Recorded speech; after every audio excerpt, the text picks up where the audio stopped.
All right, guys, welcome back to the Hunter Base Podcast. What do Maverick Hunters do when they're not hunting Mavericks? They hang out at the base, shoot the shit, and recharge. And we're on episode 5. Hooray! Hooray! Hooray! You really need to write that down because the amount of uhs and ahs in that intro. Yeah. Yes, you're hitting the Jeff Goldblum side of things. That's chaos theory. Chaos theory. Okay. Oh man, yeah. One of these days I'll write it down. But hey, thanks for coming out, guys. I am Zeromaster, and as my usual co-host, Canadian Jutsu is here. Mm-hmm. I have crawled out of the aether after last we left off because I have no idea how to talk about metal music. So yeah, and that was so I took a back seat on that one. yeah. But yeah. So tonight's topic we're going to talk about is we actually were throwing around a few, but I think probably this one would be the most interesting because it's so close. Is we're going to do like E3 predictions on things we think are going to show, hope to show, and probably just some random bullshit that we think of that probably will never happen, but we'll still talk about it anyways. Before we hop in, there is one announcement that I want to mention. So they've announced that they're localizing Monster Hunter Generations Ultimate. Yes, yeah, I did hear about that for the Switch. There's part of me is just holding on. I'm like, oh, come on, please, please release this game. I mean, we've got World. And World well, that's the thing is that I think the only reason why we got this is because of World. Yeah. Just imagine all the people on the Switch that don't have a Monster Hunter. They just have a Switch and that's it. And right? and I mean, Nintendo's and Capcom have had a good relationship with the Monster Hunter franchise. I mean, and if you're like one of those people who are just Nintendo and you got, you played it through the Wii, through the 3DS, through the Wii U, Switch just seems like a natural progression.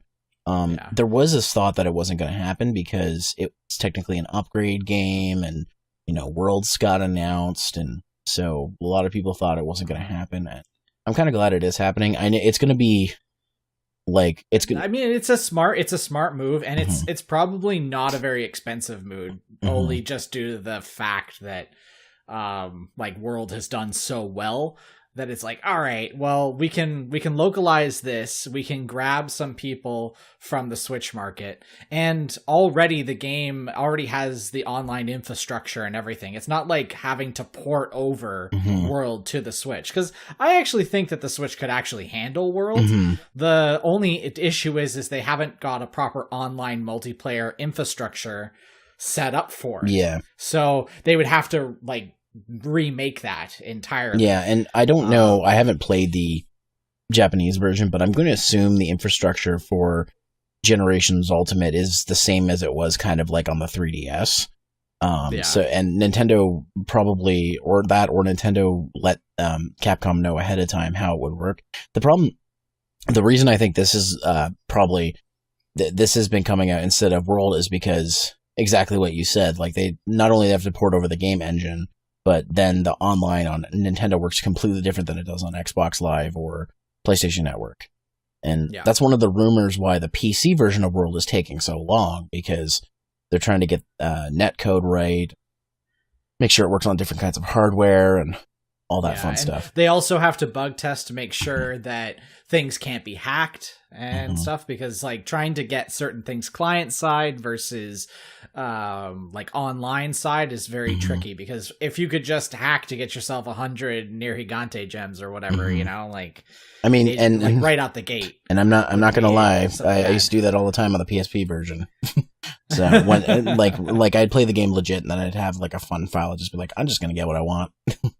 But, yeah, exactly. And see that that's fine, but when it's an online ecosystem like it is, They need to make sure, because PC, it's harder to manipulate the PS4 or the Xbox Live servers, but PC, man, there are crafty ways people get around this type of stuff. Yeah. So Just a small offshoot from that. Did you know that there are retail cheat devices for PS4 and Xbox One?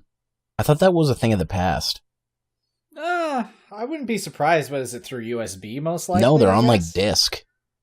Oh, I'm just kind of surprised. That's interesting. Yeah. Like the disc one surprises me. Like if it was like a USB thing that you plug in and it like circumvents the boot system.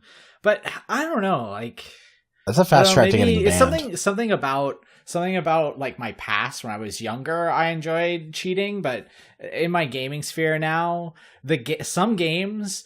Like I'm playing Persona 4 Golden right now, and I'm playing on normal difficulty, but if I switch it to very easy, the game almost plays itself in a sense. Like you can't, even if you die in battle, it just restarts you at full health. Like you just get revived in the middle of the battle. So it's like, there's so many easy modes to games nowadays that the cheating aspect of giving yourself like infinite health or can't be killed or max lives, like we don't really need that type of stuff, especially with the fact that most things are auto saving and then you're right back into like 30 seconds ago before you die. Not only that, that's like a fast track to getting your PlayStation Network or Xbox Live account banned, because technically you're not following the guidelines by using one of those. But anyways, which one should we start with? Should we let's get Nintendo out of the way, because they're actually probably the most predictable out of all of them. You can say that, I can say that, but obviously like the biggest showing is going to be Smash. They're going to be going pretty ham on that if it's supposed to come out this year. Sorry, is that a Detroit Smash or a Delaware Smash? It's probably going to be a Delaware, actually. A Super Smash? I think about it. Yeah. We still we still don't know if this is just a port of 4 or if this is going to be a new game. I'm assuming it's going to be a new game, because they wouldn't announce Smash if they're just going to port it. They would just say there's enough time for it to have been developed. Yeah. Because the Switch has been a twinkle in Nintendo's eye for a really long time. Like it's been mostly, the hardware's mostly been finished for more than 2 years at this point. So yeah, I'm sure that when they were creating the engines and everything like that, they already had like working software to work with the system. I think my favorite like thing about it is what our friend Unreal said is like just after finishing Smash 4, Sakura's like, all right, finally get a vacation. Oh, Sakurai, working on new hardware. Fuck. Yeah.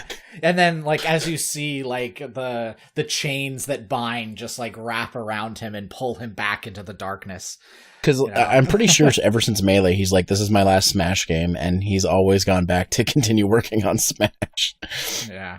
But, like, they try, and he could actually say no. Like, that's the biggest thing, is we always say that that Nintendo tortures him. No, he says yes, and he tortures himself. Yeah, Sakurai, but, like, it's his dedication to the game series that keeps it, because he works, like, long hours. And, I mean, part of that's Japanese culture to, work a lot of hours and just work a lot, like, but... he's dedicated, like he working like 7 days a week, 10, 12, 16-hour days on a game, like just for a game for a bunch of fucking smos to bash each other in the head with. But yeah, a bunch of nerds to complain that there's no more wave dashing. Oh my God. If I hear another fucking person complain about wave dashing, I swear to God, I'm going to be like, look, fine, go in your little corner and play Melee on a CRT. Nobody cares. Yeah. But regardless, like, it's going to be the mainstay. We're going to see probably about, I'm going to say 2 new characters, and then the rest are going to be like returning characters. That's what I'm thinking. We're going to get obviously like 3 or 4 more characters announced, but the 2 playable ones will most likely be the Inkling and then like another Forerunner character. So for new characters, if you like, I don't know I think we talked about this when we did the Nintendo Direct, but one of the big things that came out of it, and we know it's probably just a harmless tweet, but the Funimation Twitter account went, so hey, when's our boy Goku gonna be in Smash? Yeah, see that obviously has nothing to do with Funimation. That has to really do with Toei and how they feel about it. With the wrap up of Super, and I guess the movie, there could be some, but the anime character scene is a lot different. Whereas in Smash, it's more for video games. Yeah, really, it is. But to be perfectly honest, like I'm trying to think of any character that was in Smash that didn't have its own video game, and there isn't. Like, to be fair, Goku is always been like, his Smash game will always be the Jump Stars games. Like, to be fair, because that's what those games. It's basically Super Smash Brothers, but anime is essentially what it's always been, except for the last one. Like, Cloud showing up is really crazy. Yeah. Right? So, but that sort of comes on the heels of the fact that the Final Fantasy VII remake was announced that year as well. So, like, it wasn't in this weird, unrealistic realm. If I were to guess, the two people that I'm most interested in are three, but the third one I don't believe will happen, is Travis Touchdown, because there's obviously a No More Heroes that we're most likely going to see come E3. Shantae, because Shantae just came out, just got its official Switch release with all the DLC included on the Switch, like an actual physical copy, and it's like unique to the Switch, and it has like extra costumes and stuff like unique to the game. So I'm really interested to see if that is the biggest reason on why she may end up in there. And then the last one is Simon Belmont, but Konami. So yeah, I'm not even gonna hold my breath when it comes to that stuff. It'd be really fun if they brought, for a bring back character, they bring back Solid Snake, and he's like, "Oh, someone else is in my box. It is I." No, but it'd have to be like Simon Keith or Sutherland or something. Yeah, probably. And unfortunately, we can't have someone like Arthur from the Capcom side, because he's obviously in Marvel vs. Capcom. Yeah. So, and that's the sad thing, is like someone like Amaterasu would be really cool in Smash, but she was in Marvel vs. Capcom. Are they is Capcom conditioned to only have them in those games? Because I'm pretty sure they have other crossover fighting games. But the problem is they're somewhat like how their characters are licensed to the game, especially when it comes to Marvel vs. Capcom. It is so different. Yeah, because of the Marvel characters and how they have to license the characters and use them. Like, you can put Ryu in anything because they solely own Ryu and he's in other things. But at the same time, I bet you that there's some loop that these characters have to be exclusive to this because we gave you Magneto or Winter Soldier or something really random. Because Marvel, as much as I love their Marvel Cinematic Universe, they're owned by the evil that is Disney. So. Yeah. Well, the other thing to remember too is that there was Tatsunoko versus Capcom, and that was I know it's basically an MVC clone, but there wasn't anything Marvel in that. But I guess also I think that came out before MVC 3. I'm trying to remember. Yes, it did. It did, yeah. It came out on the Wii. It was in a bit of a dry spell for the whole MVC thing, so that was kind of like a extra game. The ones that I think are going to happen, especially now since he's been announced for Switch, is Crash. I think Crash is definitely going to be one of the more likely ones to get in there, and I want to see Spyro because Spyro's whole remaster thing's happening. But is it even coming to the Switch? See, that's the thing. There's very little details about that Spyro thing. We may probably learn as an E3 prediction. We most likely will learn a little bit more about it. Most likely at the Sony press conference. Yeah. Because, and this is the same thing with Crash. Crash was originally a Sony exclusive, but now it's coming over to the Switch. And like you said, it may be the reason why he is going to be in Smash, which would be really cool because then you have the three giant mascots of the three of the 90s, right? I could just see what Mario, Sonic, and Crash. Exactly. I could just see what his final Smash would be. It would just be full Ooga Booga mask or whatever. I would see, a Ooga Booga mask would be cool, but sort of like a spin tornado while he's doing his victory dance, where he's thrusting towards the camera and stuff. That's what I want personally. Yeah. That'd be where it's cool. this cone-shaped tornado thing while he's doing his mega super dance rather than Uka Uka. Yeah. Or What? Aku No, it's not Aku. Uka Uka. Is it Aku It's Aku? Aku Aku. Yeah. Yeah. Uka Uka is the guy in 3. Yeah. Or maybe he jumps on a pig and he just runs around the whole screen. Yeah, it's true. What's she gonna do with that pig crash? Fucking goddamn ridiculous. I think one other thing that I'm gonna be interested in is seeing what the differences are gonna be. Like, I can't remember who mentioned it, but like, we're obviously going to get the not Twilight Princess. What's the fucking game? Breath of the Wild version of Link. And that leaves me, like, some people would be like, we'll still get Toon Link, but will we? Like, I'm just like, because... I mean, we could. Like, I mean, see, this is the thing is, like, if you really think about how the characters played in Smash 4, most of their movesets were just copied over from the Brawl. Yeah. Though they gave them different frames of animation, they smoothed it out. They took out things like tripping and other things, right? But like, in essence, these characters are going to play the same, most likely. Whereas if this one is truly a sequel, they may actually change up their moveset. Link may actually be a completely new character, and then we get someone like Toon Link to fill in the old role of old Link. Yeah. So and I think that's probably the best way that they could do it. Is I would rather there not be a shit ton of clone characters. Yeah.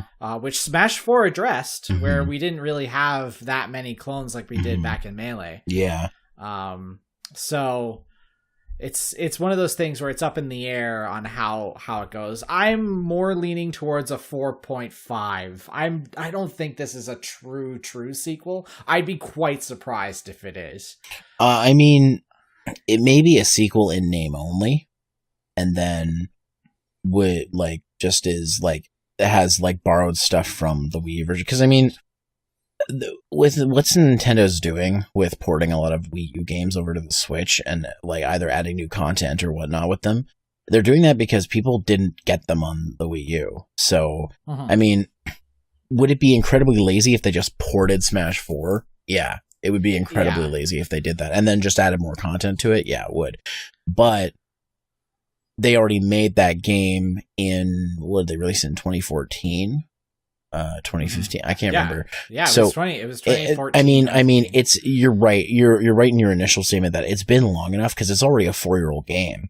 So them, like, even if they just retweaked it and made like, I don't know, Smash 4 Plus or something, whatever the fuck they would call it, it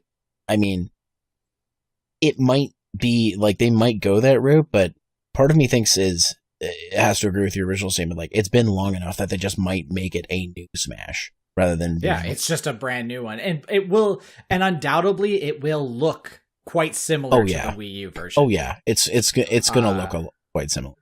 But I really hope that the characters, like someone like Mario, like traditional Mario, he has so many new moves now, like from other games that he has been in since then. It's about time he really like evolved. Like he's had Flood forever since Melee, right? So I think this would be a good time to switch it up. Cappy's probably going to be in it. Yeah, but Cappy would be a smart thing to use. Like he's got sort of this like spinning projectile that he can bounce off and use it to jump and stuff like that. It'd be really interesting to see them implement more of what the characters are capable of doing now. Yeah. I think that's a good idea, and it leads me to believe like some things might get redesigned. Like, they might still use the same. If Mega Man comes back, they might still use the same Mega Man design, but they might go closer to the Mega Man 11 design, which I'd be okay with either one. Honestly, I like the nostalgic, like just 3D version of the sprite that they did for regular Smash. Because he looks fucking. Well, wait. What about the Mega Man charged up design? Oh, like the cartoon? Yeah, the 3D cartoon. Well, I mean, I don't think they're going to pick the cartoon version. That'd be, maybe as like an extra costume. It's like if they did Simon Belmont, they would get the fucking Captain N as an extra costume. Yeah. That'd be awesome if they did that. But what was another one that I would like to have? But I feel like the only way they would allow it is if they cut off some of the Fire Emblem characters, which they might not do because Fire Emblem's incredibly popular now. I can't remember his name, but the main guy from Golden Sun. I'd like to see him in the game. Oh, Isaac.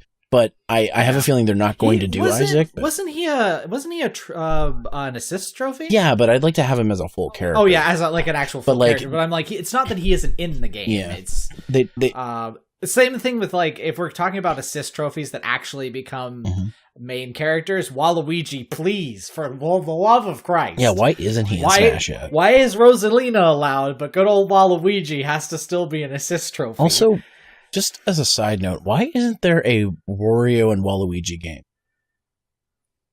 I don't know. I like Wario. The interesting thing about Wario is I don't think he sells very well. Yeah. You know, like, yeah, a lot of people, like, they see him and they're like, oh, yeah, it's the guy that farts. But then, obviously, they've been using him to shovel WiiWare, which, or competent Nintendo WiiWare, we'll say, you know, for years. So he's gotten out of the Wario Land motif of his old handheld stuff. So it's very difficult to, like, it would be interesting if they did a Waluigi Wario game, but it's in the style of Mario and Luigi. The Wawa Brothers.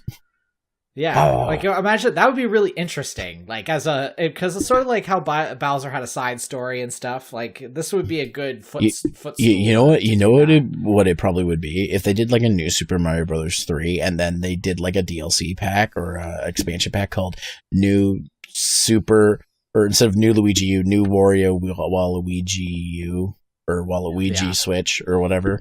That would be kind of interesting because I don't know, I need more of them. But like now, sort of moving away from Smash, just because like we could go on forever about Smash. Like most of the speculation is like stuff that will be answered rather than it being like, what would I really like to see?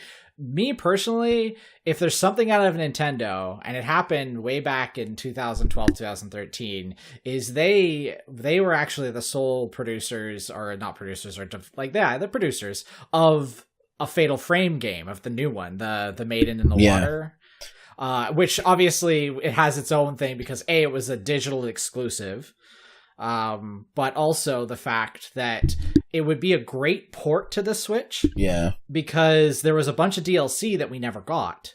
Like if they did like I would really like to see, like, I think it's like, it's made in something. I can't remember. If they did Made of a Blackwater. If they did kind of like a Game of the Year edition and finally released a physical version of it, because like the biggest problem, the reason why I haven't gotten it is because it takes up the entire solid state space on the Wii U. So unless you have an external hard drive, like you can't like get the game. That, and it's still full price. Like I was waiting for a price drop and it hasn't really come down. So I think like if it doesn't get announced for Switch soon, it's funny. The biggest reason on why I want it is because my favorite Dead or Alive waifu, Ayane, is actually a playable character in the DLCs. That's pretty awesome, actually. Which is like a ninja from the DOA franchise that is like scared of fucking ghosts. It's just that's funny.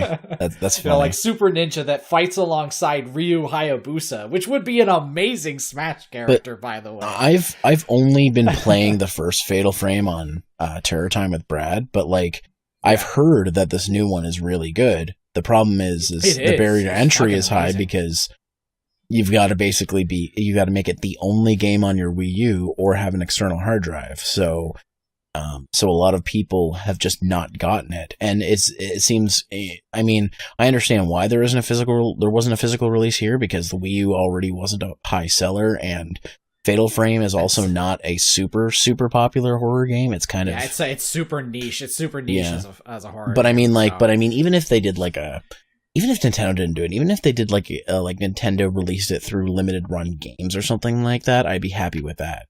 Kind of like what they did with Night Trap, because it got a physical release, but it was through limited run. So yeah, but that's my biggest thing that I would love Nintendo to just like surprise me with. Yeah, I guess because I'm predicting it and it comes out, I can be like, aha, I told you so. But that would be an actual surprise to me if they said, you know what?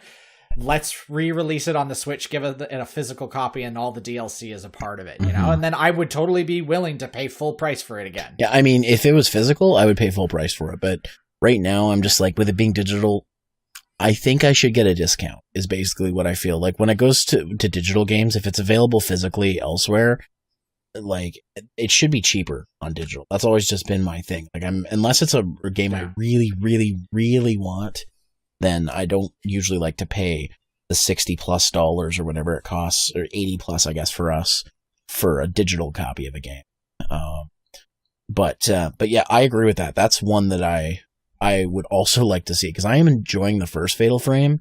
And I'm just sort of an observer in that playthrough, but I'm still like actively like I've got the guide open and we get stuck and stuff like that. So it's kind of like been a co-op experience between Brad and I. So I want to play the other one. And I heard like with the Wii U gamepad, it was cool. It was amazingly well done with the gamepad. Like you think, oh, this is going to be like really, really shitty. No, they treated it like a camera, and it worked perfectly like a camera. I know it has the HD rumble, but does the Switch have the gyroscope in it like the Wii U does? Yes, it does. It does? Okay. No. So it's a touchscreen and it's got a gyroscope. So it's got the same stuff the Wii U gamepad had, basically, for the mouse. Yeah, you can like in Breath of the Wild, for example, you can use it to aim. Okay. You can turn it off because some people don't like it, but like, yeah, you can. And obviously Splatoon 2 uses it. How would you feel about them porting Star Fox Zero with additional control schemes to the Switch? I would totally be for that. Because if they gave us a couple of extra ways to play that game. See, the thing is it wasn't a bad game ever. You know, we had that's the sad thing. Yeah, we had that We've discussion. Had this discussion so much, but like that's the thing is I would be for that. It would definitely be something that should be ported to the Switch. They'd be kind of dumb if they did. Even if they did a control scheme that is quote unquote Super Nintendo mode, where like the controls match the Super Nintendo or N64 version closer. Well, N64 controller is completely different, but you know what I mean. Like that matches it, because I'd say Star Fox Assault would probably be the best benchmark to aim for. Yeah, that's another one I gotta get. I don't have. I finally got Star Fox 1 and 2 because I got the SNES Classic, but yes, that would be what I want, and what I think a lot of people want is it's probably not going to happen. New F-Zero. Mm-hmm. Like it's been long enough. The last one came out on GameCube, or maybe one of the GBA ones that I can remember. It's been long enough. Just fucking make a new F-Zero game. See, that's the thing, and the thing is now it's still got to compete with Mario Kart Deluxe. Mm-hmm. As much as we want to say, oh well, that's about a year old now, but really, like they're pushing that. Yeah, they're going to be pushing Deluxe for a little bit longer. And I know people will say the new fast racing games on Switch, but like Nintendo's missing out there. If that game became popular, it'd be missing out on that one. I know it's still also a niche racing game, but I don't know. It's just like F-Zero is one, like it's literally the last game was on the GameCube, and it wasn't like conclusive or anything like that. So they always could make another one, and we're 3 consoles on, and there's still no new F-Zero game. So see that I would doubt F-Zero would, but I think the biggest other thing that's going to be shown off other than Smash is going to be Metroid Prime 4. Oh yeah, Metroid Prime 4. They're definitely going to those are the two ones that are going to dominate the Nintendo sphere, I have a feeling. Like we'll probably get a bunch of like little announcements and stuff like that, where they're like, "Oh yeah, this is coming very soon," or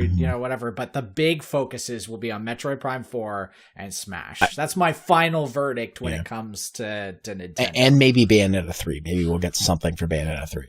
Yeah, though I have a feeling that one's a little bit farther back. Yeah. Because it was announced at the Game Awards, whereas in Metroid Prime 4 was last E3. Yeah, that's true.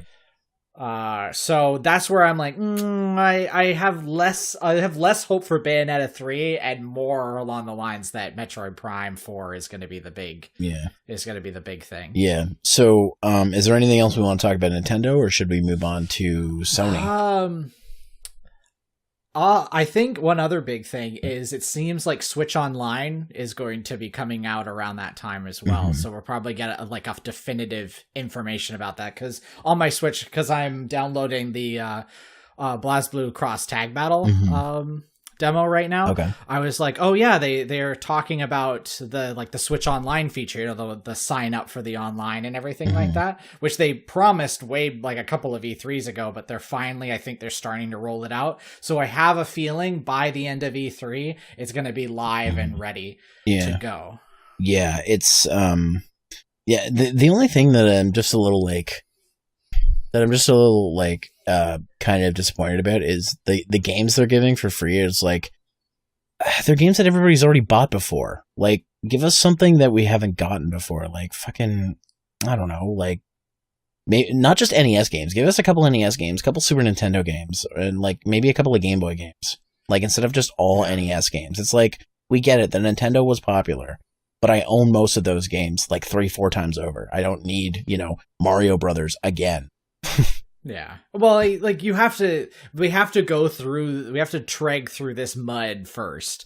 Like, yeah, you could say, oh, yeah, the Super Nintendo or N64, but the Super Nintendo stuff, they're still making SNES classics, so they're going to be pushing that rather than putting it on there. And they may make an N64 classic. Oh yeah, that's definitely going to happen. So that could also factor into the fact that they're just like, oh yeah, no, we'll give you free games eventually. Whereas in the NES has sort of run its course, so now it's like, here's some free ones because whatever. The only thing that sucks is if they do an N64 classic, there's probably not going to be any rare games, and they made a ton of games for them in that era, unless they strike up a good deal with Microsoft to let them put the original ports on it. But we'll see. Well, I could see them getting Donkey Kong 64 on there. Yeah. Just because it's licensed mostly to Nintendo. Whereas in something like, obviously, Banjo-Kazooie won't be Conker's Bad Fur Day and stuff like that. Yeah, like, because those are really just rare products. They're not Nintendo ones. But we'll see. We'll see how they do that. So I guess we should move on to, I don't know, you want to go on to Xbox? I was thinking going to Sony. Actually, you're thinking going so because Xbox, like, we could finish Xbox relatively quickly because both of us don't really have Xboxes. Well, I mean, I do. I hardly play one Xbox One game, and it's Mighty Number 9. I am gonna get Cuphead for Xbox One eventually, but also the Xbox One's not my console; it's my brother's console. And even though we share consoles, like, he has games on my PS4, and I do play games on his Xbox One. We're still like, the PS4 is still my console, Xbox One's still his console, and he usually plays his Xbox One if he's going to play a console. He doesn't play PS4 that often anymore. So, I mean, like, the stuff for Xbox, there isn't really much I'm excited about, except to hear, hopefully see more Xbox and Xbox 360 games being backwards compatible with the system, because there's some right now, but there's a whole lot more that they could do. Yeah. My biggest thing, and it would be very crazy if Microsoft doesn't do this, but Halo 6 really needs to be announced pretty soon. When did Halo 5 come out? It came out 2 years ago, or no, 3 years ago now. 3 years ago? Now that I think about it. It was, like, Guardians. I'm fairly sure it came out like back in 2015, like early 2016. Yeah, for some reason I thought it launched with the system, but no, I think that was the Master Chef collection that launched with the system. Yeah, that makes sense. Is there, like, I haven't played Halo since Halo 3. Did Halo 5 leave a lot of opportunities for Halo 6, or? Oh yes, like it was one of those. It didn't have the same, like, dramatic end that Halo 2 had, for example, but there is definitely, they need to resolve the final bit of all the shit that happened in 5. Though some people will argue saying that it was a little overblown and it wasn't written well and yada yada yada. It's still, story-wise, it wasn't a final thing. The finale of that game is like, no, there's more shit that Master Chief needs to do. Yeah. Okay, gotcha. So I'm interested to see how they go that route. I mean, they could also make another Gears, like, if there's something, because that's very exclusive to Xbox, even though it's Epic Games. Yeah. And see, that's the thing, is, like, that's all I can really think of that pops out. I mean, they could make another Sunset Overdrive, like, make a second one. Yeah. I mean, do you think that now, because the Xbox One X is out, that they're not going to be like, here's our new technology? They're actually a proper VR headset for the Xbox Yeah, because they don't have VR yet. Yeah, they don't have VR. So I'm very interested. We're going to get Connect VR or something along those lines, where It's going to be odd. It's going to be very, very poorly presented to us. But it seems like the most likely thing that there's going to be more of a hardware push on the Xbox side than an actual game push this time around. Yeah. Yeah. I mean, with the Xbox, I think that, like they were really pushing the Xbox One X last year. So I'm hoping that we get like more game stuff. I'm actually really interested in their, I forget what it's called. the Xbox Indie Initiative, or is it something else? I can't remember the name of it. I don't remember. It's all of them have fucking like the Nintendo's got their Nindies, you know, like so it's just another way of like bringing in what the Switch has been doing incredibly well, by the way, is bringing in independent developers and creating things for the Switch, whether it's exclusive or not. Like, another thing, I know we're hopping back to Nintendo really quick, but that Octopath game, I really hope that they show a lot more shit about that. Yeah, I've been hearing more and more about Octopath Traveler. Again, I'm not sure on it myself. I don't know if it will be my thing, but like I am just excited to see a 2D inspired style RPG made by like Square. Like that's I would say download the demo, but you don't have a Switch yet. I don't have a Switch yet, but eventually. Yeah. Actually, you know what? When this guy comes and visit me sometime soon, I'll let you play the demo so you can sort of see how it plays, and it resolved all the weird issues that I thought I was going to have with it. Oh, that's good. And I also, when I come visit you, I'll be buying my first Nintendo Switch game, Hello Kitty Cruisers. Oh boy. Because I can't open my Wii U version now because I found out that an unsealed copy is $200. So I have one of the rarest Wii U games sealed. Yay, Hello Kitty. Somebody, like, we was just looking at, what was it? I looked up Agretsuko and I thought she was in the game, and like, I'm like, wait, what? How much is this game? And then I found out like 2 days before I looked it up that it was being put on Switch. So there you go. Yeah, there you go.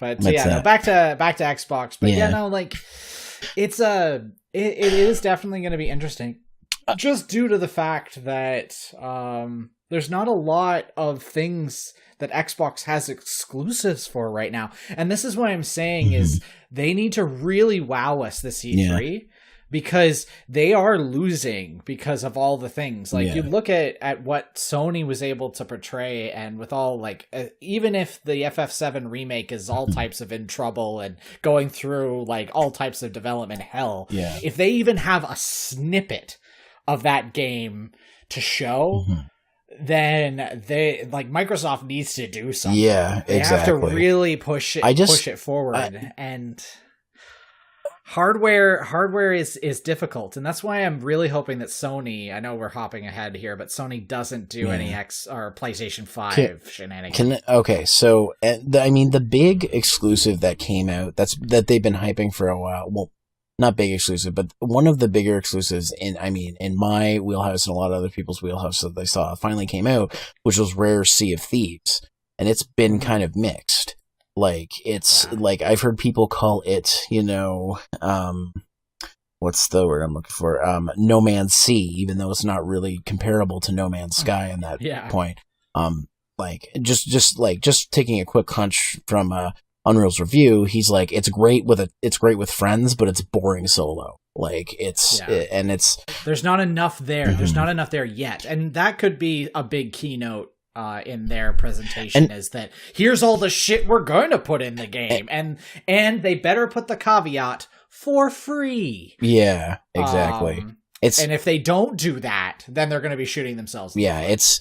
The other thing that I think that there is a missed opportunity, and I know obviously they're putting all their, maybe they're not putting all their eggs in the Sea of Thieves basket, but they're kind of like, just get Rare to do something else. I know Sea of Thieves is their big game, but like, just for example, what the fuck was that thing with Conquer that they did? That creators thing. Make a new Conquer game. Whatever happened to that? Yeah, wasn't like there was supposed to be this huge thing about it, and like it's disappeared off the game. Yeah, I've not heard of it since they announced it. And like Xbox is like a much much, much more appropriate platform for another Conker game than Nintendo ever was.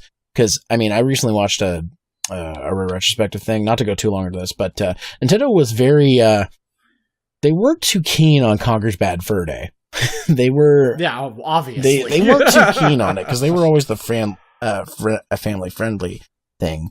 But Xbox, I mean, like, would be good. It's perfect. It's perfect for the little squirrel. And I mean, like there's so much, like, you were talking about getting a Sunset Overdrive sequel. What about get the Sunset Overdrive guys to make the new Conker game and have Rare? Well, unfortunately, Insomniac is busy making Spider-Man. Oh yeah, they're busy making Spider-Man. Oh yeah, they made that Insomniac, but oh my god, Insomniac making a Conker's Bad Fur Day game. Fuck, I'm just imagining. It could be really fucking good. Because they know how to make those style of games. They've done it plenty of times before, but I mean, like, could you imagine even if they made it like a third-person shooter, I would fucking enjoy it. They were Ratchet and Clank, weren't they? I think, because Jak and Daxter was Naughty Dog. Yeah, and I'm fairly sure Insomniac was Ratchet and Clank. Yeah, they were Ratchet and Clank. But they also were like, weren't they also like Psychonauts, or was that Double Fine? No, they were not Psychonauts. Oh, they weren't Psychonauts. Okay, but anyways, yeah, they made Ratchet and Clank. They know how to make a good they make a sweet ass Conker game. But yeah, I mean, it'll probably never happen. Just like a new F-Zero will probably never happen. But we can hope, we can dream, and I think that's all I really care about Xbox. We're probably going to hear about Minecraft 7,000 times with their fucking thing. Oh gosh, and like it'll be coupled with their new VR headset. And also, get ready, guys! VR Minecraft on Xbox. One more thing about Xbox. How many times do you think they're going to say Xbox and Windows 10 exclusive? Almost every single And how many of those games? They'll actually not say exclusive. They'll just say Windows 10 on Xbox One and Windows 10. Yeah. So they're not exclusive. Well, they technically are, because you have to buy them through the Windows 10 like app store, where it's really, really dumb. Like, it's not like, oh yeah, on Steam. No, this is like a separate Xbox app that you buy it through. I have grievances about the Windows Store, but that's something I can save for another time. Yeah, let's move on to Sony. Oh, clap, Sony. There's so much you could do, Sony. There's so much. Like, obviously, Spyro, a lot of people are really going to want to see at least a trailer. Yeah. I would really, really like a super remaster of Ico. So then we have Last Guardian, Shadow of the Colossus, and Ico on the system. The guys at Bluepoint did an amazing job on Shadow of the Colossus. I would really like to see them tackle Ico. Yeah. Or Eco, however you want to say. And then you just have that trilogy on one system looking fucking gorgeous. Well, I haven't picked up the Shadow of the Colossus remake or whatever. I've seen you and Unreal stream it, and the game looks fucking gorgeous. So, like, it is definitely one that I'm going to be eyeing out. And if they did Ico, that'd be perfect. Though, I mean, I am going to miss, like, the weird, like, arm thing when you're grabbing the girl and walking around. Be like, oh, look at this elastic band arm.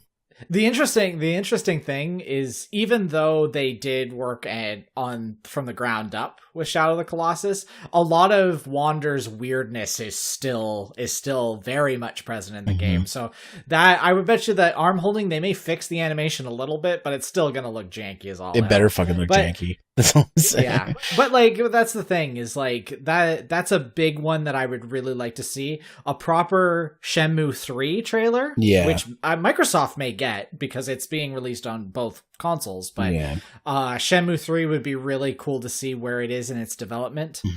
Because Bloodstained as well. Yeah, because I mean I back those games and I've heard like nothing from especially nothing from the Shenmue. Well, Bloodstained you've seen quite a lot from, but not Shenmue. Shenmue 3 Shenmue's been fucking quiet. Like it's but I think we're gonna see it because Shenmue 1 and 2 are getting HD remasters on both the consoles. Yeah, I was gonna mention that they are doing that. So that gears me up to the idea that Sony's probably going to be holding on to Shenmue 3's trailer to show at their press conference.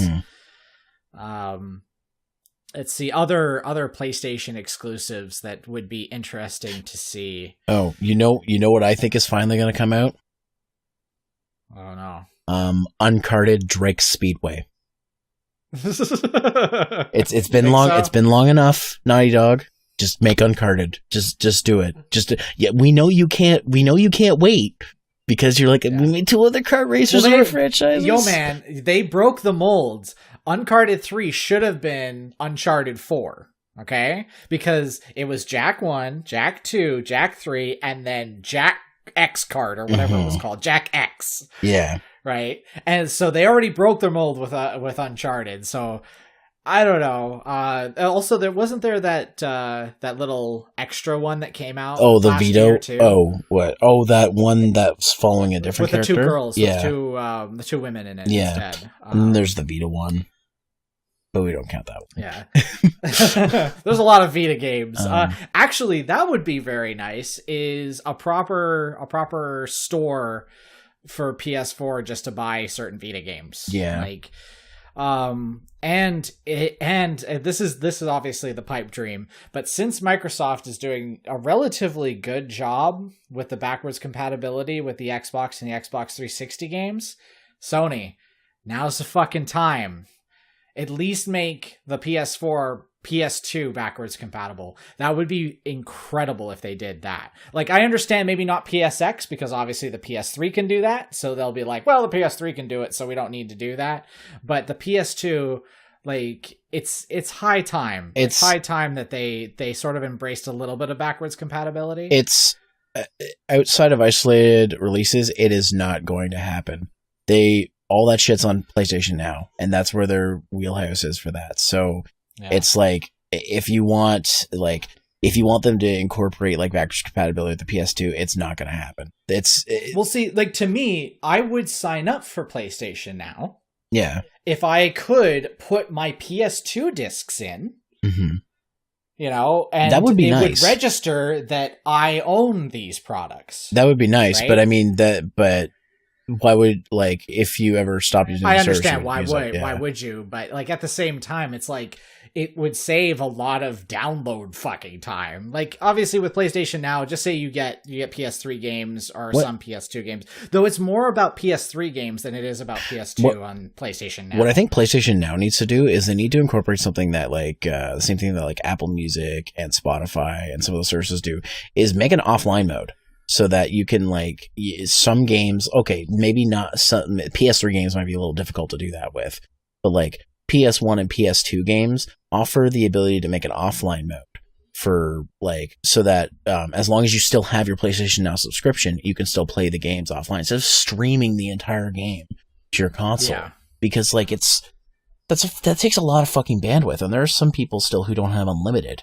So it's expensive to do that. So just like it, and I know that's probably not going to happen with PS3 because PS3 games are already fucking huge.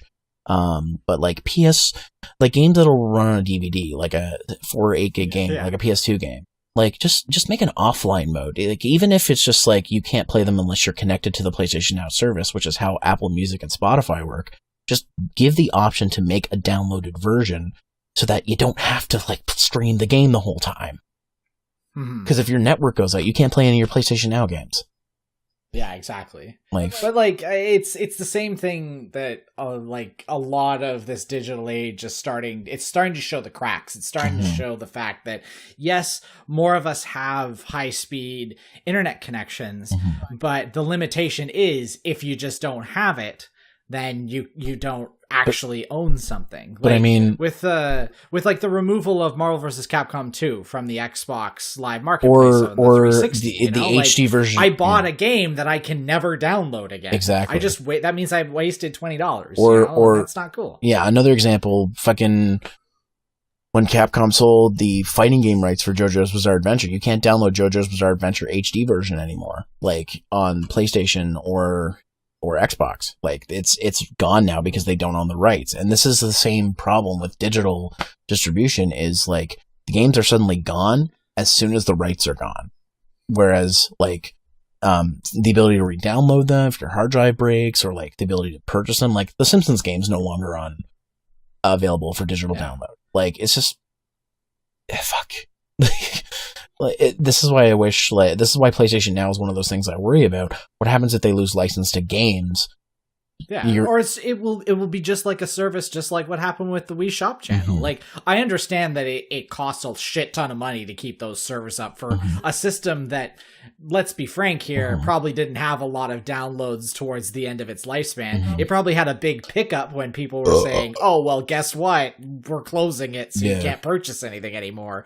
But like, it for probably months before that announcement, it like maybe 5 or 6 people were downloading something a day, right? Exactly. Versus like thousands of people every minute that are downloading new shit on PlayStation 4 and Xbox One. So it's interesting. It will be interesting to see how they combat this.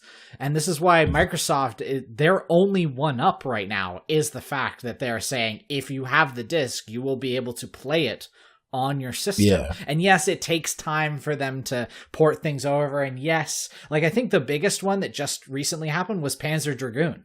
Yeah. The Panzer series, you can now play it backwards compatible, and that's pretty amazing because that's a niche game that, not a lot of people remember playing, but the people that do love that game, holy shit, it's like fucking Christmas again. Exactly, yeah. Are you talking about the Panzer Dragoon Orta for Xbox, or? Yeah. Yeah, so is that digital as well, or? I think they may have released it digitally, but I'm fairly sure you can still use your own Xbox game. It's compatible now. I don't have the physical game, and I think it's gone up recently because of that. So I'd like to get it digitally because it comes with that, and if you beat it, you get the first game. So that'd be cool. I don't know. Like, I don't know too much about it. I think Unreal would know more about it. I'll have to ask him about it later, but I mean, you already mentioned Final Fantasy, so... Yeah, like, obviously, we're probably going to see a little bit more from 15, because obviously they have the whole projection of the fact that there's going to be a shit ton of Final Fantasy 15 DLC in 2019. So we'll probably see... Oh, they're making more DLC for 15? Yeah, they're making more DLC. Holy shit. 4 more episodes, and that will be it. Okay. So they haven't announced the plans. So the first one is going to be Arden, who is the bad guy of the game. There's going to be like an episode dedicated to him. There's going to be one dedicated to Luna Freya, which is desperately fucking needed for that game because they really need to explain a little bit more about what her big sort of purpose was in all this. Then they're going to do like sort of a small DLC for Aranea, which is the Dragoon woman that helps Prompto in his DLC and is sort of in the game, but she's not really always in the game. And then the final one is going to be Noctis. So it sounds as if they're going to be changing and completely altering, sort of giving like a not a new game plus, but just sort of like the ending will be dramatically different. They're going to give sort of like a choose your own adventure type of thing that you do certain things throughout the game that changes the ending. Yeah. Because a lot of people were like, why does it always have to be bad? Why can't we all be happy at the end type of deal? So this is really, it's there to enrich the game, but it's not designed to completely alter it in the same way that the other ones were necessary. Like the DLC for Prompto, Gladio, and Ignis were very crucial to the plot, and they didn't change the overall narrative. They just added context to the narrative, which I think was really, really good. And yes, everybody can bitch and moan that the fact that they should have been part of the game to begin with, especially after, this many years of development, and then the DLC is getting this much development. But, like I'm still on the FF15 bandwagon. I think they have really made this game, and anybody that picks up the Royal Edition, like you picked up the Royal Edition, right? No, I haven't yet. But but you will. Now I'm thinking of just holding off and seeing if they're going to make a Royal Edition, if they're going to add more DLC. Well, yeah, you'll have to probably wait until 2020 for that one. Yeah, I could wait. Yeah, but like that's the thing is like that's probably going to be a little bit, and then obviously they'll probably talk a little bit about Final Fantasy VII. I would be really like, if they don't, people are going to be fucking scared. Yeah, I'd be really surprised if they don't give us a release date for Kingdom Hearts 3 this year. Like, doesn't it have a release date? Does it have a release date? I don't know. I think it has a release date. Does it have a release date? Okay, well, I'm sure we're going to see more of Kingdom Hearts 3 in any case. Also, they need to we need to this year. I think I was talking to somebody at work about this. Oh, it doesn't. It actually it doesn't. Okay, well that it needs a release date this E3. Like if did you know that it had box art for the PS3? Yeah. That's how long they've been working on this fucking shit. So another game that needs to have a release date, or I feel really should have a release date announced at this E3, or at least like an idea, Death Stranding. Because I call me worried or whatnot, but the more I see about that game, the more I get worried about it. And if we don't have a release date, this E3, how much longer are they going to take? Like Death Stranding. See, the thing is with Death Stranding is I really feel that I'm totally okay with giving Hideo Kojima as much time as he wants, because we saw what happened with Metal Gear Solid 5, and yes, he's a very big guy that likes to go over budget and go way overboard with his development stuff.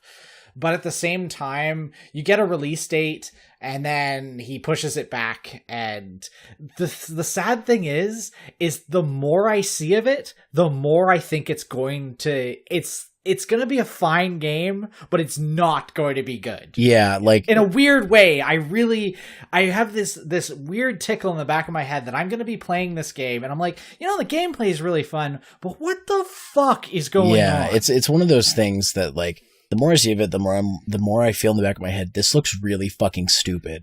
Can you not? Is my thought in my head. This is the same thing that happened with Metal Gear. Is like at first it was very much grounded in some sense of reality with a little bit of futuristicness to it, right?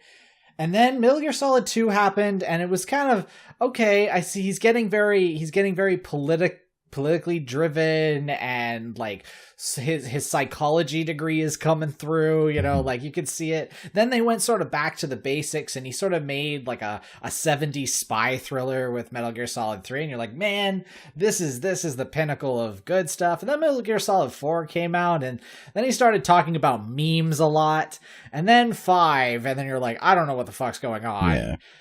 Things are very abstract, and I have a feeling that Death Stranded is going to be very, very abstract, and it will generate a lot of discussion on like how we view, life and rebirth and all that type of stuff. Very probably centered more around religion than we think, but that's not a game. Yeah.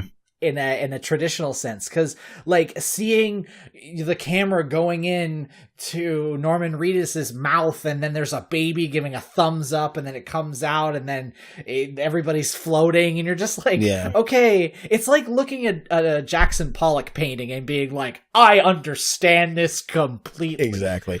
But I rescind my last comment. I don't want a release date. I want to see some fucking gameplay. Yes, like no more CG. The better Show thing. us what the game actually is. So then we have expectations. Because at this point, I'm just like I'm not interested in Death Stranding, other than the fact that it's a Hideo Kojima game. And like, if we don't get some fucking gameplay this E3, this game, there's something wrong with this game. Like there's another thing that I'd like out of Square, this is more fits along the PlayStation, is another Nier game. Yes. Oh, Nier Automata is so good.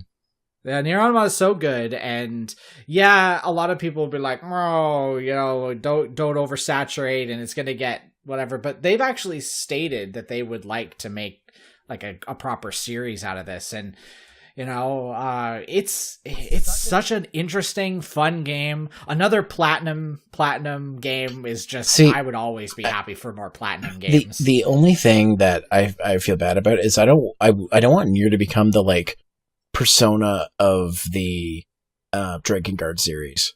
Like, if anything, like if we're gonna get another game in the series, it already is. I want if the thing is, if we're gonna get another game in the series, I want Drakengard 4 because like.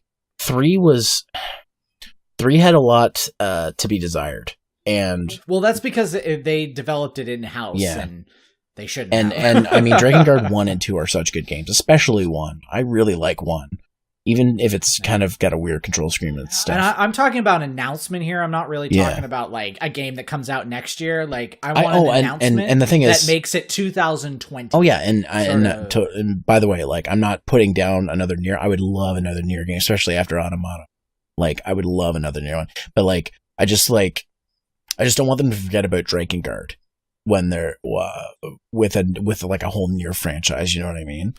Well, you have to remember that Drakengard is still in the Nier universe. It is, yeah. The stuff that happens in Drakengard sets up the stuff that happens in Nier. Exactly. Both the first Nier and obviously the second one. Yeah. Or Automata in this case.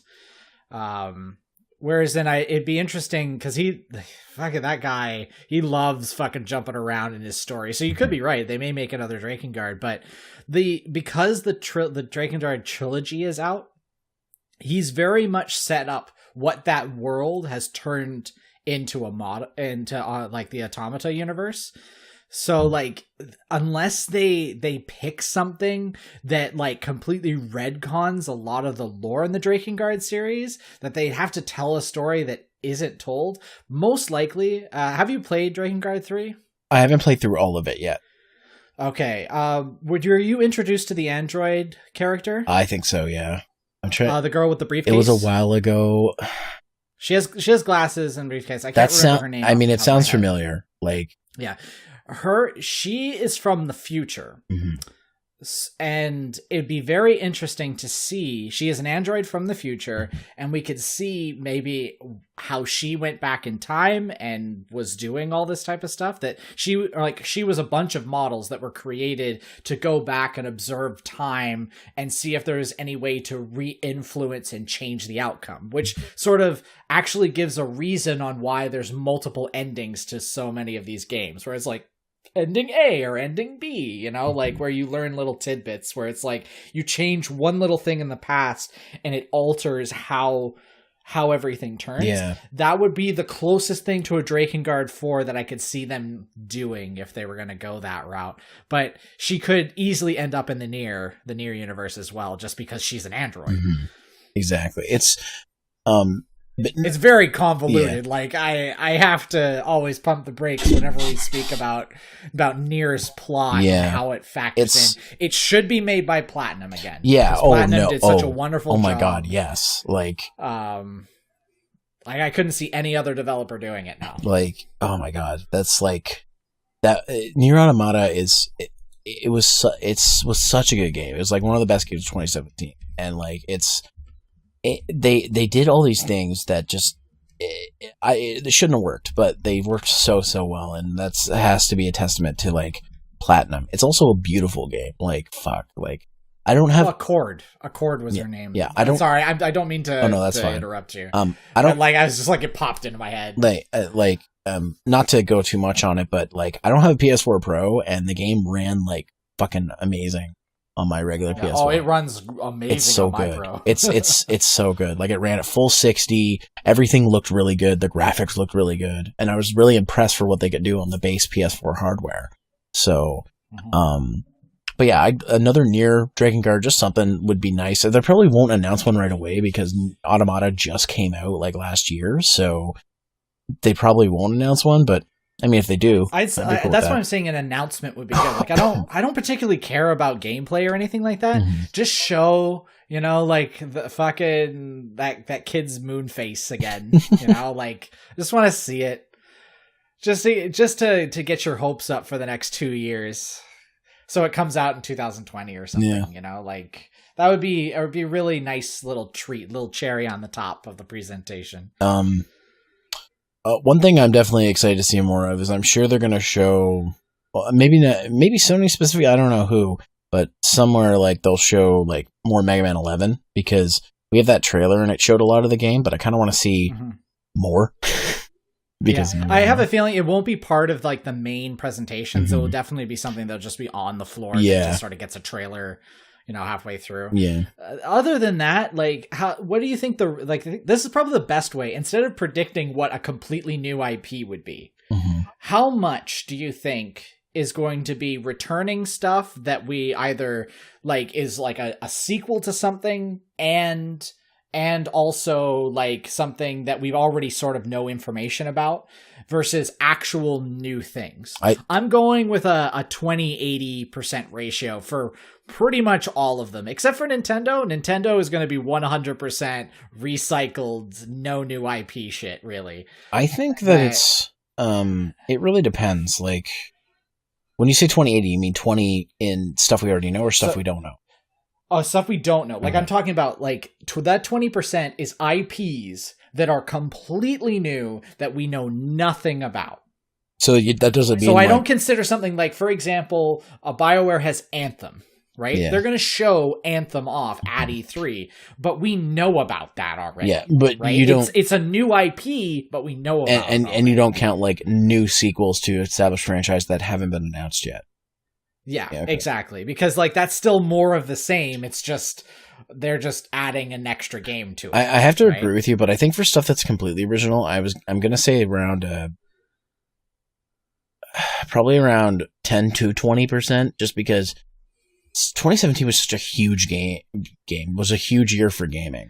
Like, so much, like, just, I know I always go back to this, but Austin Eruption made a video 3 months into 2017 making a top 10 games of 2017 because there were already enough games. But like, it was a huge year for gaming, and so far, like, this year is ramping up to be not as huge, but also like had a lot of interesting things and a lot of stuff announced, which is really the big a lot of where the big stuff is. I think, if I had to guess, I think the most the one that needs new stuff is Microsoft. They definitely need something else than just saying new Halo, new Gears, new, this franchise here. They need something new. Here's some DLC for Sea of Thieves. Exactly, like DLC for Sea of Thieves. Like, they need something new that that can actually, like, compete on a higher level than just say Halo or Gears, because people who like those games, and I've already bought an Xbox One. But if my brother didn't have one, I still wouldn't have one. Like, I said to myself, like, of all the consoles that are out, if I get one last, it's going to be the Xbox One, because I just care more about PlayStation 4 and the Switch in terms of stuff like that. Because an Xbox has kind of lost me ever since the 360 era. Like, the 360 was my first 7th, 8th gen, whatever gen that was, console. I think it's 7th. Is it 7th? I think we're in the 8th gen right now. It was my first 7th gen console, and I played it the least, because once I got a Wii and a PS3, like, most of the games I wanted were on those systems. So it's really, Microsoft's the one that needs it. So if they really need to push exclusive stuff, Sony's not hurting. No, they're not. They don't really need any new IPs. Could they use a few? Yeah, of course, but they don't really need them as bad as Xbox does. And for Nintendo's doing their thing. They might announce Nintendo always does its thing. Like, they might announce something new, but the last time they announced a new franchise was ARMS. So I don't see them doing something new. They're very much focused on Wii U ports to the Switch, new game sequels, and like probably announcements for franchises that we haven't heard from in a while. And that's what Nintendo does well. So, and the thing is a lot of the stuff in Nintendo, like, this is why I'm saying that it's like 100% stuff that we already know, because really they've been dropping hints about other things for a really long time. Like, obviously the new Yoshi is probably going to be shown off. Can't wait to see more of that. Like that type of stuff. Like, we know there's these things, more power tennis, most likely, because I think there's a tournament for the tennis game for Switch, right? So, like, that's the thing, is I have a feeling there's a lot of stuff that we know now. We obviously are going to get proper trailers and gameplay and everything like that. So it's pretty exciting. But like, this is the thing, is I haven't been terribly excited for this last E3. And I haven't been since for like ever, but I remember the 2015 E3 was ridiculous. I remember that because obviously the biggest thing was the Final Fantasy VII remake, which, if Final Fantasy VII, whether you've played it to completion or not, was a big influential game in the RPG sphere. As someone that has loved RPGs for even before 7 came out. It is a defining point in history of gaming. So seeing that was something. But the game that made me cry, that made me think, holy shit, this shit's gonna happen. Like, things are coming out, was Last Guardian. Last Guardian was also announced that E3, you know, and that game came out. And yeah, sure, it wasn't as this amazeballs thing as you think it was, but like, that's a big thing. Like, it rejuvenated my interest in E3, and then slowly, again and again, E3 has gone backwards, and it's just sort of like, oh, where did all that hype magic go? Like, they really need to do it this year, or I'm just gonna be like, I think, whatever. I'll just wait for games to come out now. Yeah, I think if it's never gonna happen, but I think if somehow, some way, Capcom decides to either announce Mega Man X9 or finally Mega Man Legends 3 happening, then I think that would make it for me for probably make it as maybe one of tops for E3. But like, X9 is a little more plausible now than Legends 3 is because of the X Collection coming out, and they're doing a lot of stuff with the X Collection. It won't be announced this year. If they were thinking of an X9, I'm thinking like 2020 would be when the announcement happens. But but I mean, those are my wishful thinking games. Like, if those happen, like, actually, what is your like? Those would be your dream games. Those are like, the two games I want the most. That or just something from a franchise that I've been starving for a new game for. Like, there's a lot of games. Seriously. My dream. There's two games in particular that are series, or not even series. Like, one was just one game, but obviously something in the Chrono series would be, I would be ecstatic if Square made a new Chrono game. Because they made two games and they haven't made anything since, just ports. So, and another one that would blow my mind and make me like just cry would be Legend of Dragoon 2. Yeah. Because I love those games from the Sony thing. And I'd like to preference that I love Wild Arms like to death, but I know that series has run its course. So I'm not going to be like, oh, I'd cry if Wild Arms came out. It would be awesome, but I know that series has run its course. You know, when they started getting PS2 to PS4 ports of Wild Arms 3, and you know, it's just like, these games are so far in the past now that no one is really geared for this type of thing. Yeah. It's you know, like, those are the only things. Like a Chrono game from Square Enix would make me cry, and a Legend of Dragoon game would make me cry.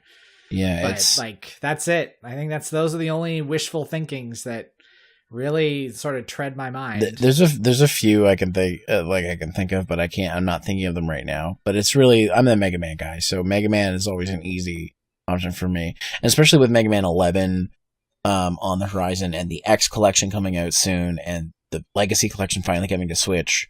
Like, Mega Man is hot right now, not just because it's they're celebrating the 30th anniversary this year, even though it's the 31st year, but it happens in December, so that's why they're doing it. It's Mega Man has had more games this year than he's had in like a while. So it's like, Legacy Collection was basically the only game since crossover. So and then this year, on December, they announced Mega Man 11, X Collection, Legacy Collection coming to Switch finally. And like, they've got, you know, the cartoons coming out this year, hopefully finally. And to a lesser extent, the board game is getting a sequel. So there's a lot of Mega Man stuff happening, obviously, for the whole anniversary thing, but like, this many games at once is kind of quite a big deal for the franchise, because it's been so long. And that's why I'm kind of like, if they announce X9 or Legends 3, I'd be really happy, but I know they probably aren't, because they've got enough on their plate. So, like, unfortunately, I feel like Legends 3 died with Inafune leaving. Yeah, I mean, whereas in X, and you know what? I'll actually put more of my eggs in that basket if Mega Man 11 is good and does well. Yeah. Yeah. Also, fun fact, apparently the guy who voiced X in Maverick Hunter X and X8 is a dentist now. Huh. I think he's a dentist or some other kind of doctor. I think I heard dentist though. And be like, can we get him to come out of voice acting retirement for X9? I mean, they'll no, because of the guy they have voicing X in Marvel vs. Capcom Infinite. Him and Johnny, I can't even remember his name, but Johnny Young Bosch obviously will be Zero. Then whoever voiced him in Marvel vs. Capcom Infinite most likely will be X if they do a voice acted version. Yeah. Well, I guess that's pretty much it for us in E3. Like we basically talked. Or they could come to me. And then I could voice him like this. Gotta go back to X4, everybody. I think that's pretty much it for us. I'm available, by the way. If someone from Capcom is listening, I am available. Would you say that's it though for basically E3 predictions, other than like stuff like like I said, I can't really think of anything that would pop that's popping into my mind now. Like, I mean, maybe something from Bethesda, but Diablo 4. There's been rumors about Diablo 4 from Blizzard. I don't know. The expansions for Diablo 3 just came out to console, so I kind of don't think that's going to happen for a bit. Well, no, like it was just sort of a definitive version that had the Necromancer in it. Like it was and remember those games came out on PS3. They never actually came out on Xbox One and PS4, so those were more like ports than they were actual like definitive editions or anything like that. So, but there has been rumors that Diablo 4 is being worked on. So it's more likely that I'm just trying to think on the PC gaming sphere. Like that's the only thing big out of Blizzard that I can think, unless they finally do it and make Warcraft 4 like a proper RTS. I was gonna say Warcraft 4, but it was gonna be Warcraft 4 actually just anything not World of Warcraft. If it came to something that isn't an MMO but like an actual top down strategy game. Yeah. Maybe new Lost Vikings. I don't know. Lost Vikings, anyway? Yeah, just randomly. Here's a new platformer from Blizzard. That'd be funny. And it's on iOS, and then everybody cries. Exactly. Do you think they're going to drop Elder Scrolls 6 this year? Yeah. Though, to be fair, they've been putting a lot of money into Elder Scrolls Online recently. Yeah. Because obviously Somerset Isles is out of beta. I think it's in 2 months. So I think that's probably more along the lines. And see the same thing with Blizzard though too, is the fact that was it Siege of Azeroth, I believe is the expansions pack's name. That's coming out pretty soon too after E3. Right. So we may not really hear too much about that stuff, but Blizzard could surprise us. They could. Who knows? And Bethesda could too, because that's what they did with Fallout 4. They're like, guess what? Fallout 4 is coming. Also, it's coming out in 6 months. Yeah. And we're like, what? Yeah. And what a great game it is. I love Fallout 4. But yeah, I can't think of anything else. I think that's it for me. I think I'm tapped out. Those are the only people that are having I guess something out of Ubisoft, but I don't know. Yeah. So another Assassin's Creed, probably. yeah. I mean, that's inevitable. They took 1 year off to make a movie, and now they're probably going to be back to annual releases. So. Oh no, it'll be Watch Dogs 3. That's what it'll be. Watch Dogs. Hack the planet. Oh man, fucking Watch Dogs, man. Just. But that's it. Like these are, like I said, this feels more cracky than it feels like actually. Oh, holy shit! Crackdown 3 for the Xbox. There we go. Terry Crews. Terry Crews. Man, that game better be fucking good. It'll take doorstop status out of my Xbox One right now. Also, and then maybe Killer Instinct. A new Killer Instinct would be cool. That's probably not it. Yeah. Let's be real. That's probably. But yeah, that's I can't believe I completely forgot about Crackdown 3. That is an Xbox exclusive, if I remember correctly. Bloody Roar 5. Yeah. Konami will never let that happen. Yeah. But that'll make Scott cry. Yeah. I think we're tapped out, though. I'm tapped out. Yeah. And we're just gonna have to see what happens with E3, and I'm sure we'll do another podcast talking about. We'll do a post E3 one and be like, "We told you so, or we were wrong." Yeah, exactly. It's gonna be weird to look at back at this and be like, "Huh, yeah, we were kind of off the beat on that," or "No, we were exactly right." I think that's what's so cool about podcasts. But anyways, guys, thanks for joining us. If you would like to leave us a question or a comment or suggestion, you can leave it in the comments below on YouTube, on River City Gamers. You can tweet or Facebook at us using hashtag #HunterBasePodcast. Please send us something. Nothing. We still aren't on iTunes. I say we're officially our podcast is officially too good for iTunes, I guess. So not on iTunes yet, but eventually, maybe soon. And you can download this episode and all past episodes at Shout Engine. I apologize for what happened last time. Shout Engine was down when the podcast released, so the episode was not available, but they seem to be back and up right now. So, the downloads will be available from there for a while. That's pretty much going to do it until, next time, we come back when, whatever we do. I think that actually the next time we do this, we'll probably be able to do it live. Well, not live online, but like in person. Oh, in person together. Yeah. Actually, that would probably be we could probably do that. And probably, I don't know, maybe face cam, probably not face cam, but like, just like, not stealing, what, Pat and Ian's like thunder. Yeah. But yeah, like our next one will probably be, I do also want to mention though that we probably won't be recording it. The next one won't be coming out the regular time because Anime North is going to be happening. That's all.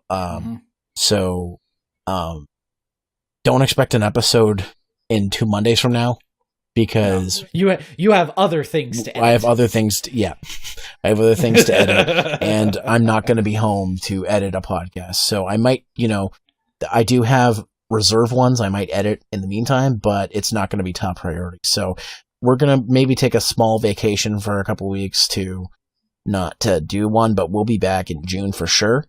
And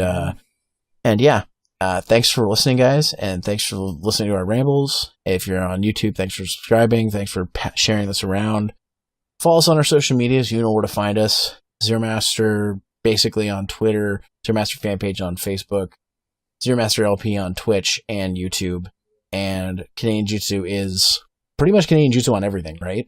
On everything, yeah. Mm-hmm. Yeah, pretty much. I think my YouTube ones are a little bit odder because like there's L's and I's and all types of stuff. It's like I Canadian Jutsu L or L Canadian Jutsu I on YouTube, but everything else is at Canadian Jutsu. Exactly. So anyways, guys, we'll see you with the next one, and let's I can't wait to kick back, relax, and find out what's going to happen in E3. Now that we've talked about what we think's going to happen. I want to be right. All right. Well, guys, take care. Comb your hair. In a rush, use a brush. Is that a thing? I need an ending saying you have stay frosty. Oh, okay. Stay frosty. Later, guys.